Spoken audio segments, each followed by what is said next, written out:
Hello my dear students of class 9, कैसे हैं आप सभी बच्चे। आज हम आपके लिए लेकर आए हैं केमिस्ट्री का पार्ट 3। इसके पहले की जो वीडियोस केमिस्ट्री की जिन्होंने नहीं देखी है वो प्लेलिस्ट में जाके हमारे केमिस्ट्री के चैप्टर 1 के वीडियोस को देख सकते हैं।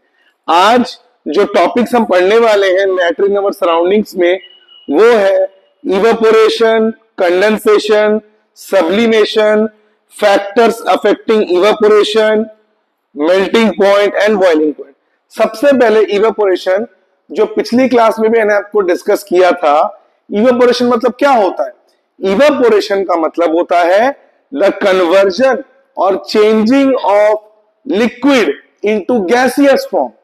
लिक्विड से गैसियस फॉर्म में चेंज होने को इवेपोरेशन कहते हैं। जैसे water, water is the liquid form. अब वो जो लिक्विड फॉर्म है वो जब गैस में कन्वर्ट होगा at any temperature that will be known as evaporation। मतलब अगर ग्लास में पानी भरा है और ग्लास रूम टेम्परेचर में रूम के अंदर रखा हुआ है तो धीरे धीरे वो वेपर में कन्वर्ट होगा, उसे कहेंगे इवापोरेशन। और कंडेंसेशन जस्ट इसका अपोजिट है। कंडेंसेशन में जब गैस कूल होता है, ठंडा होता है, तो वो कंडेंस होकर लिक्विड में कन्वर्ट होता है। इसका मतलब वाटर वेपर को अगर हम कूल करें तो वो लिक्विड में कन्वर्ट हो जाएगा और उसको कहेंगे कंडेंसेशन। ठीक है। अब इसका हमारे डेली लाइफ में बहुत सारे एग्जाम्पल से हम इसको समझ सकते हैं। फॉर एग्जाम्पल, मेरी बात को ध्यान से समझिएगा, एग्जाम्पल से इवेपोरेशन और कंडेंसेशन को हम कैसे समझें। एग्जाम्पल, मान लीजिए आपके घर में गर्मा गर्म खाना बना है। ठीक है। अब वो खाना एकदम ज्यादा गर्म है, हॉट है, और उस पतीले को या उस बर्तन को, उस यूटेंसिल को ढकने के लिए एक लिड का इस्तेमाल किया गया, ढक्कन का इस्तेमाल किया गया।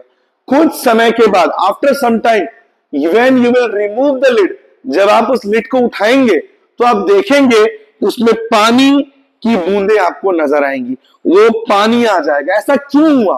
बिकॉज जब आपने उसको ढका तो वो जो उसका सब्जी का जो लिक्विड था वो गैस में बदल रहा था, यानी वो गैस में कन्वर्ट हो रहा था।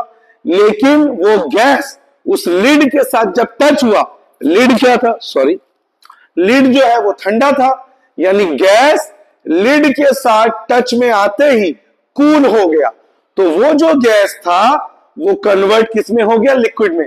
तो जब आपने ढक्कन उठाया तो आपको वो ठंडा ठंडा लिक्विड नजर आया, यानी जो खाना है, जो सब्जी है, उससे जो अरोमा, जो खुशबू निकलती है धुएं के रूप में, या जो वेपर निकलता है, ये उसी सब्जी का वेपर है जो आपने पानी डाल के सब्जी में पकाया। जो करी आप बना रहे हैं, जो सब्जी बनाई है आपकी मम्मी ने, आपके घर में जो बना है, वो गर्मा गर्म वेपर बनके वो ऊपर आ रहा है। और जैसे ही वो लिड में टकराया तो लिड था ठंडा, और ठंडा होके जो वेपर था वो कन्वर्ट हो गया लिक्विड ड्रॉप्स में। तो उसको हम कहेंगे कंडेंसेशन। एक और एग्जांपल इसमें देख सकते हैं। अगर एक पानी, एकदम चिल्ड वाटर को, ठंडे पानी को आप ग्लास में डालें तो ग्लास के बाहर आपको पानी की ठंडी ठंडी बूंदें नजर आएंगी। ऐसा क्यों हुआ? जो पानी है वो बिल्कुल चिल्ड है, एकदम ठंडा है, आपने उसको ग्लास में डाला, ग्लास भी ठंडा हो गया।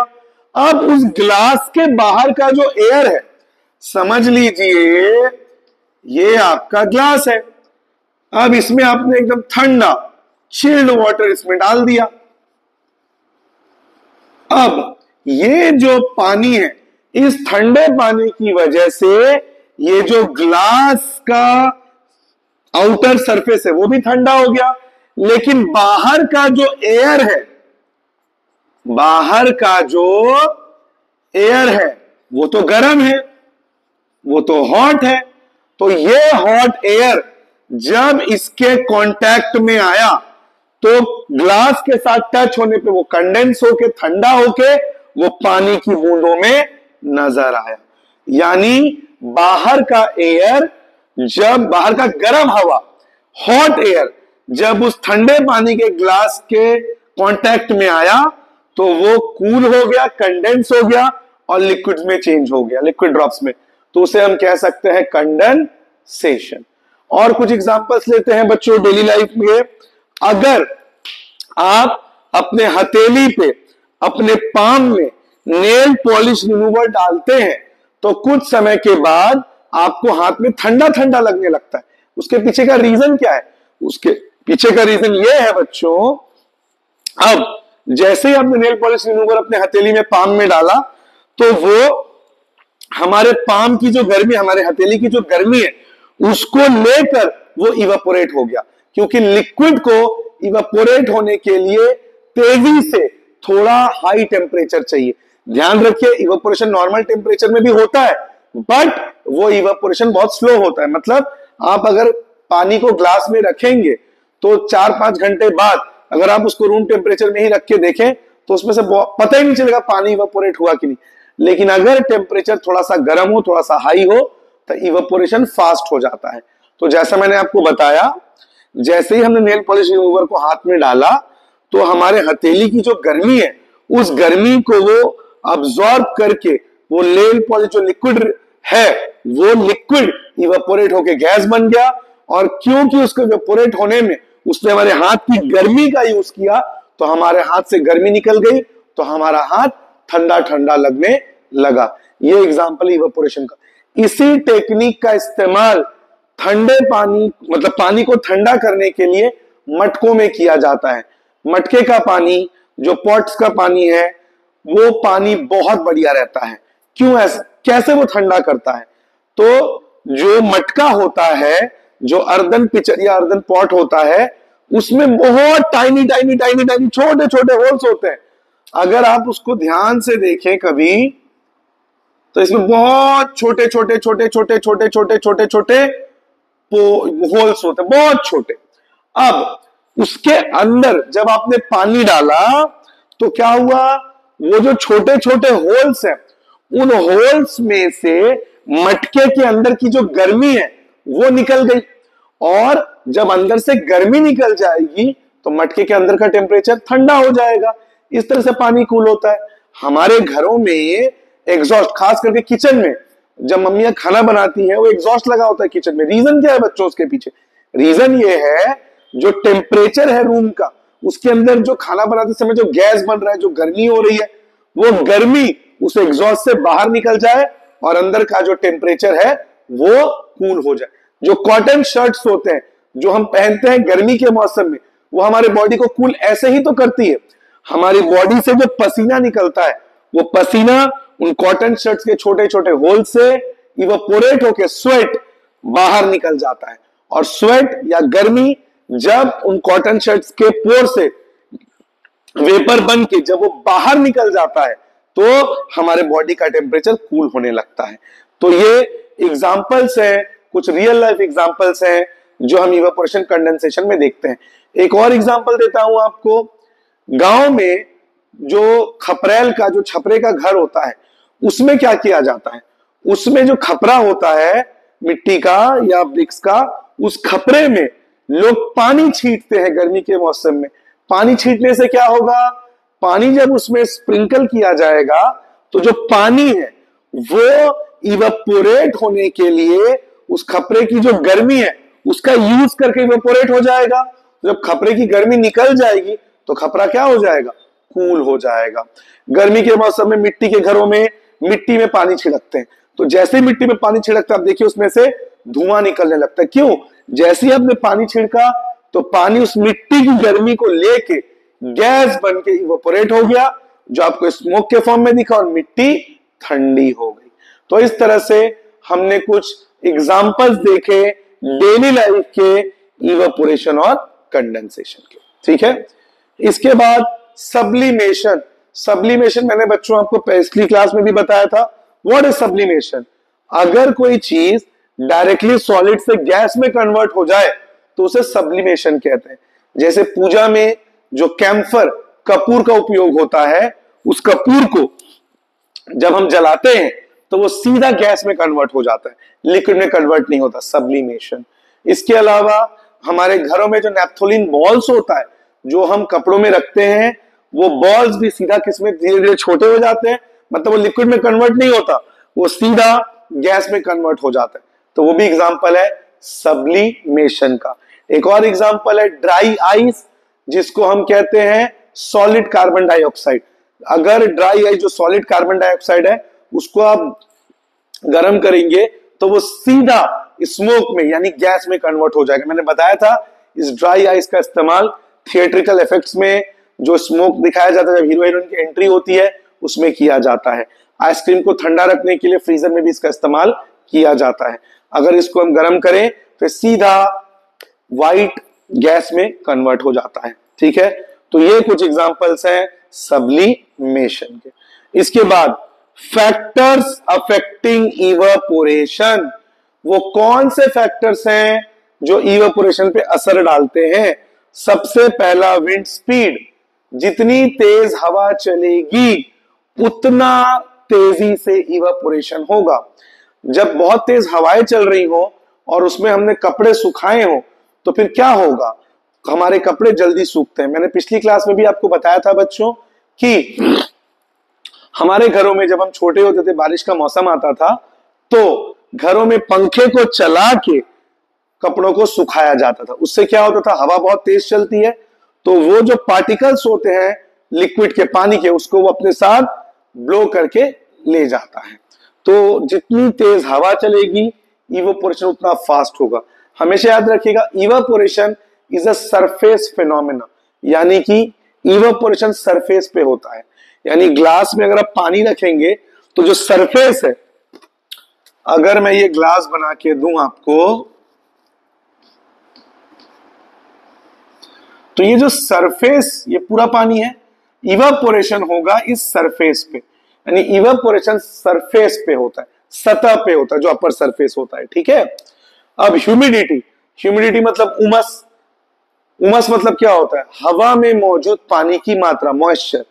जितने भी कोस्टल एरियाज हैं जो समंदर या नदी के किनारे, जैसे वेस्ट बंगाल गंगा के किनारे, कोलकाता, आपका चेन्नई समंदर के किनारे, वहां पे ह्यूमिडिटी बहुत ज्यादा है। मतलब आपका पसीना निकलेगा और वो पसीना सूखेगा नहीं।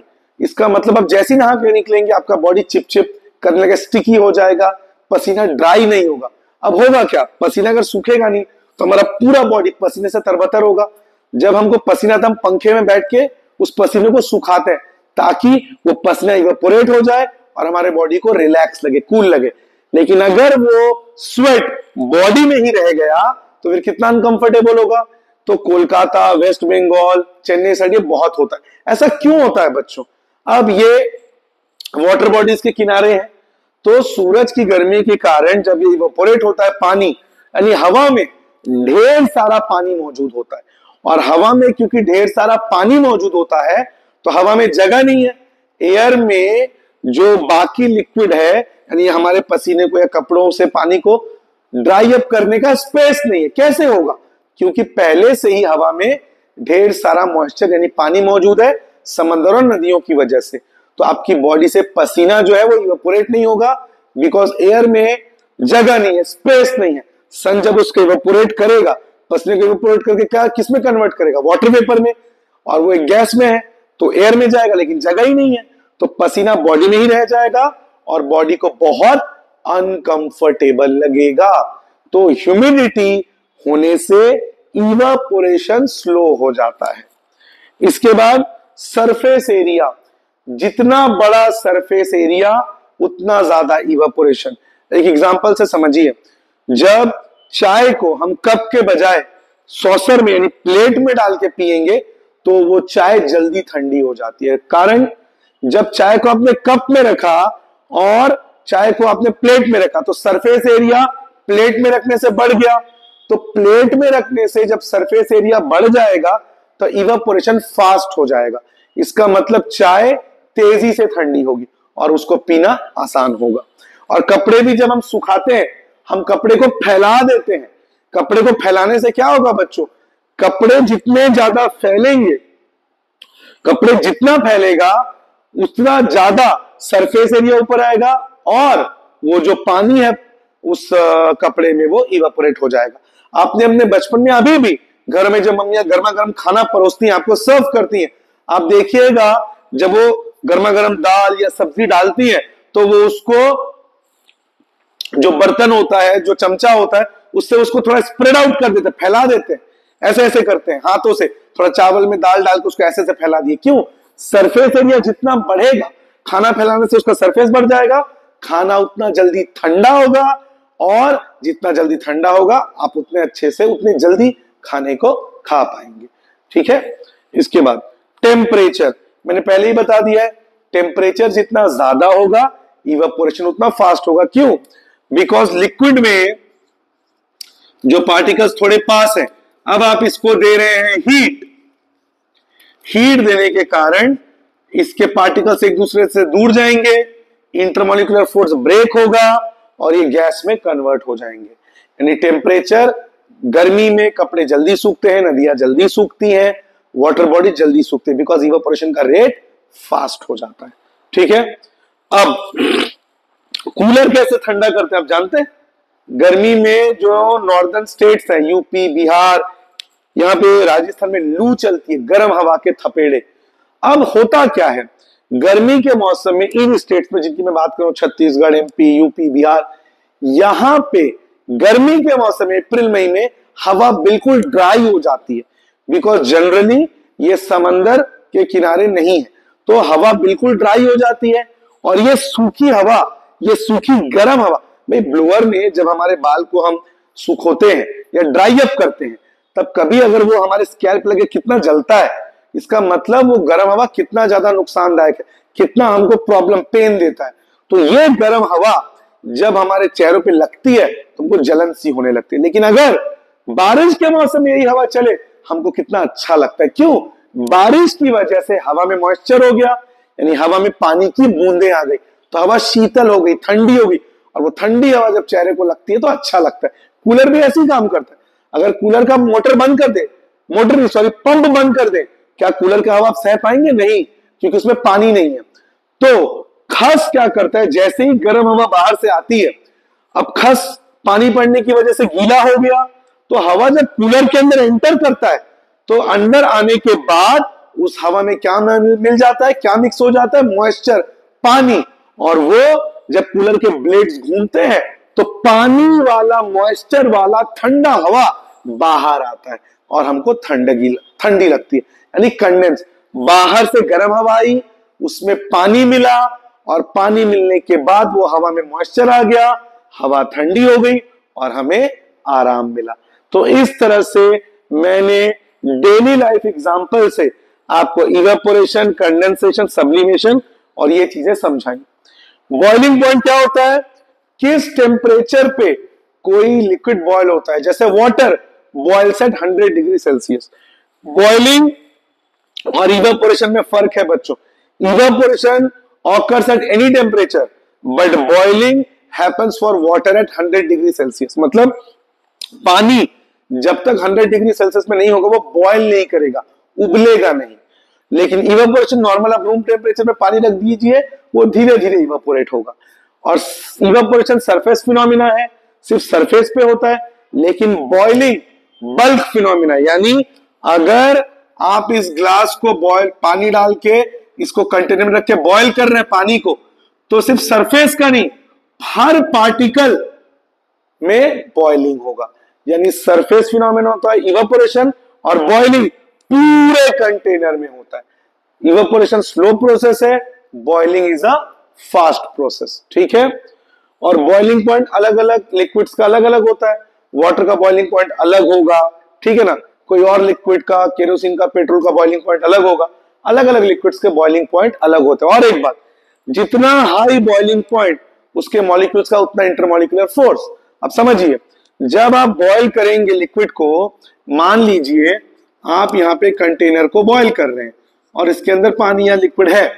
अब बॉयल करने पे, गर्मी देने पे ये पार्टिकल्स एक दूसरे से दूर जाएंगे।